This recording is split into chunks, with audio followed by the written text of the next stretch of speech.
So this is the second half of the lecture on social judgment theory, and it presumes you've already listened to the first lecture, which goes over the pieces and components of the theory.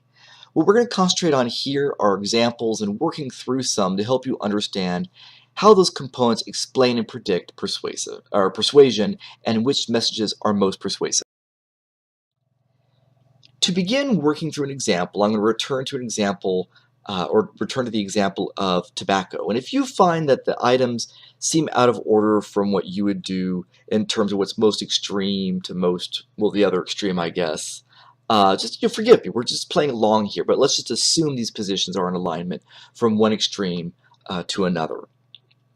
So with the example of tobacco, we have ending all tobacco bans, allowing tobacco in eateries, ending tobacco bans in bars, leaving things as they are, heavily taxing all tobacco, fining public smoking, and outlawing all tobacco. And let's say that when you look at this, the position that you can sort of accept and get behind is the idea of ending tobacco bans in bars. You think, what's a drink without a smoke? As someone who doesn't smoke and who barely drinks, I couldn't tell you, but okay, right? And so you're not really sure about ending it in eateries. Like, I don't know, maybe, maybe not. Leaving things as they are, probably not. I mean, you want to end tobacco bans, but it wouldn't be the worst thing, right? But you really are not for banning tobacco altogether, fining people, taxing a lot. Yeah, you're against that. Okay. You notice that next to the word acceptance, I have placed a rather large anchor. This suggests this issue means a lot to you. You may be a smoker, affected by smoking. You're extremely concerned about the health issues tied to smoking, and so that's why you have a large anchor. Now here in this scenario, you see your anchor is small, and so you're accepting ending tobacco bans in bars is a good idea, or leave them as they are. Those are both good. I mean, they're a little bit contradictory, but the idea is that you're open to things. And then what about tobacco bans in bars and eateries? I don't know. Heavily taxing it? I don't know. There's some things you reject, but because your anchor is smaller, you are less invested in this. You probably have lower ego involvement. It probably does not represent your values, attitudes, and beliefs as much as other issues might. You accept more things, you're non-committed to more things, you reject fewer things. Right, which sort of makes sense, right? If it doesn't affect you as much or you don't care as much, you'll take and leave things a little differently than if it really means a lot to you. You're going to be pretty careful about that. Now let's work with the safe and never contentious issue of firearms. Okay, but that's the example, and I have a list of positions here I'm hoping represent the spectrum. I'm trying to, right? So at one end you have somebody who believes in outlawing all guns, and the other end is somebody who basically thinks that we should be able to really pack heat wherever we go, right? So the positions are outlaw all guns, outlaw handguns, outlaw automatic guns, leave things as they are, lift waiting periods, lift gun type restrictions, and lift carrying laws. Sort of a spectrum from most conservative to most liberal in terms of gun law reform. Here's the question. Does a message assimilate, contrast, or boomerang? Well, it's going to depend upon where do we, whether it's you, I, whoever, start out on the spectrum. So let's say that this represents a person. The person believes in outlawing automatic guns. They're not sure about outlawing handguns. They're not really sure it's just okay to leave things where they are. But they really are against the idea of outlawing all guns, just like they're also against the idea of lifting waiting periods. Right, so they're rejecting the ends. They feel pretty strongly about one of those, not sure about some others. And so when a person hears a message, right, if the message is right here about the importance of outlawing automatic guns, well, you're probably not going to persuade a person a whole lot in the sense of you're not going to, if they already believe that, you're not going to change their opinion a whole lot, but you're going to underscore it. So you're preaching to the converted, right? Preaching to the converted is not too unusual. I mean, okay. If you want to really be effective as a persuader, you want to reach people in their areas or their latitudes of non-commitment. So a person's not sure about outlawing handguns or not sure about leaving laws as they are. So those are the places where they're most open to persuasion. So if a message should fall along in there, a person is likely to assimilate. Notice on the right-hand side there I put an A for assimilate. And I put a smaller A next to outlaw automatic guns because that was what the person already believed in. That was already their latitude of acceptance. So it just reinforces it.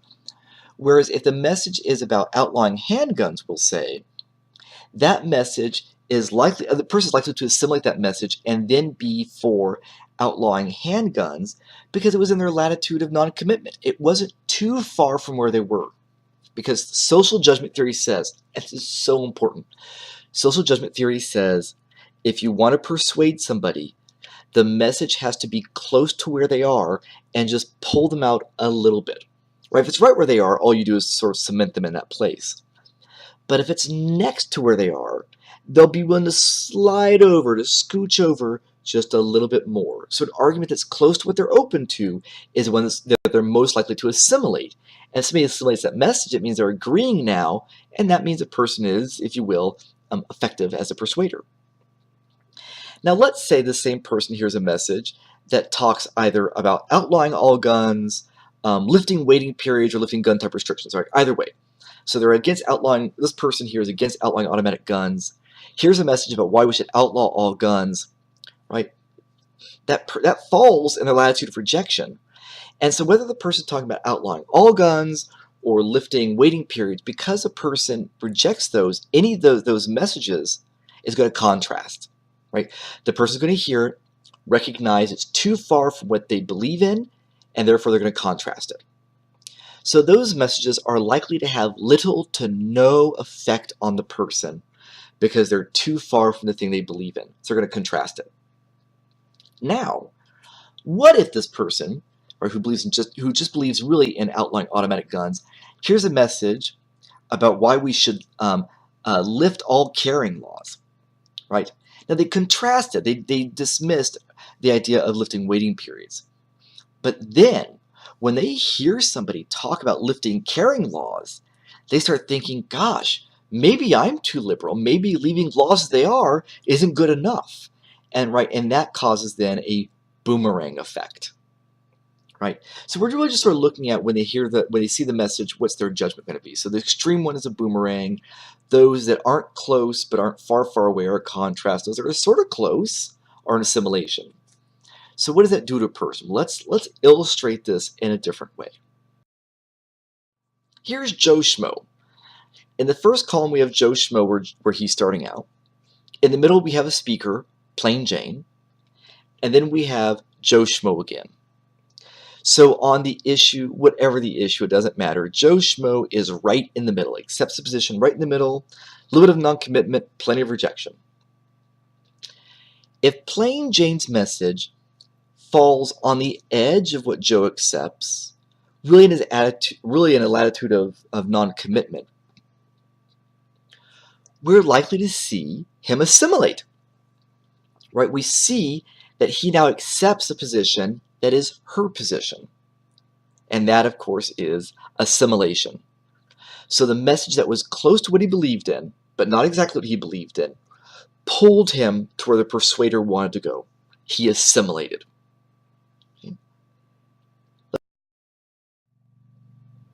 So Joe's starting out in the same place. Now Plain Jane's message aligns with something that Joe rejects. Right? He doesn't support it.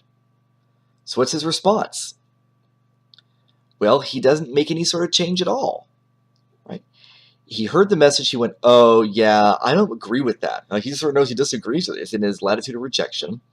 So there's no change. His acceptance stays right where it was. And we call this a contrast. Now, let's try this scenario a third time. There's Joe Schmo again. There's Plain Jane. This time her message is the far out as it can be from where Joe is. He hears it, and that sort of scares him a little bit. He thinks that maybe he has been too liberal or he's been too conservative having heard this message, and that pushes him away. Right? You see, he actually moved away from where she was. I mean, that's really important here.